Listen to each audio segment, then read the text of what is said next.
Alam niyo ba ang kwento ni Job? Kapag hindi niyo pa alam, just still keep watching. Ang kwento ni Job sa Biblia.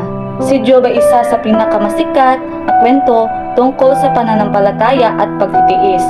Makikita mo ito sa lumang tipan sa aklat ni Job. Sino si Job? Si Job ay isang mayaman at matuwid na tao na nakatira sa lupain ng Uz.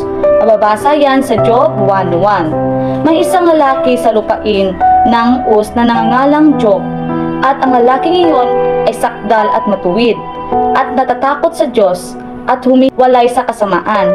Mayaman siya, may 7,000 tupa, 3,000 kamelyo, 5,000 pares na kabaka, 5,000 inahing asno, at napakaraming alipin. May 10 anak din siya, 7 na lalaki at 3 babae. Kilala siya sa pagiging makadiyos at matulungin. Ang pagsubok. Isang araw, nag-uusap ang Diyos at si Satanas sa langit. Sinabi ni Satanas na sumusunod lang si Job sa Diyos dahil pinagpapala siya. Kaya pinayagan ng Diyos si Satanas na subukin si Job, pero bawal kunin ang buhay niya. Mababasa yan sa Job 1:12. Sunod-sunod ang nangyari kay Job sa isang araw lang. Nawala lahat ng ari-arian, ninakaw ang mga sabyo at kaldyo, ang mga baka at kamelyo niya. Nasunog ng apoy mula sa langit, namatay ang mga tupa at pastol. Dumating ang bagyo, bumuo ang bahay at namatay lahat ng 10 anak niya habang nagpepesta. Malubhang sakit si Job. Tinubuan siya ng nana at sugat sa buong katawan mula sa ulo hanggang paa. Mababasa yan sa Job 2:7. Nakaupo lang siya sa abo at kinamot ang sugat niya ng isang pirasong palayok.